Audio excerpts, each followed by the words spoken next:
Good morning class 7th बच्चों। आज हम पावनी बुक का चैप्टर 4 पढ़ेंगे जिसका नाम है पहली चूक।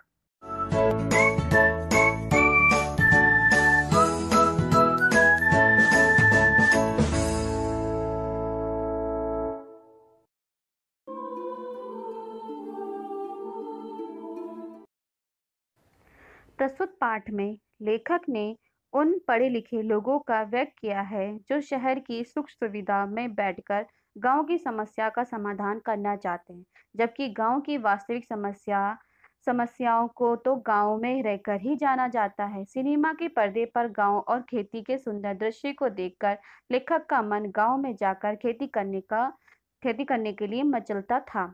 बीए करने के बाद उसने गांव में जाकर खेती करने का निश्चय किया।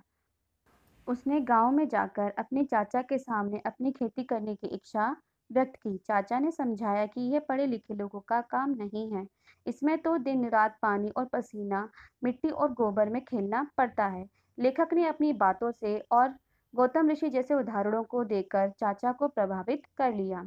अगले दिन वह चाचा से अपने खेत का रास्ता और पहचान पूछकर खेत पर गया। उसे फसलों की पहचान नहीं थी। चाचा ने बताया था कि गन्ने के खेत के पास बाजरा खड़ा है, वही हमारे खेत जोते जा रहे हैं। लेखक गन्ने के खेत के पास खड़े एक व्यक्ति को बाजरा समझ लेता है और उसका उपहास का पात्र बनता है। उपहास मतलब वो हंसते हैं सब लोग उस पर।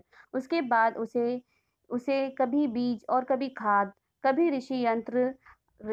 कृषि यंत्रों के लिए प्रतिदिन शहर के चक्कर लगाने पड़ते थे।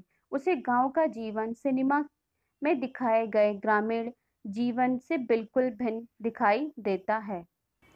वह समझ जाता है कि गांव की सारी समस्याओं का समाधान तो शहर में है। अतः वह चाचा से अपनी खेती करने की इच्छा और बाजरे को पहले आदमी और फिर छायादार पेड़ समझने की पहली चूक के लिए क्षमा मांगकर वह वापस शहर चला जाता है।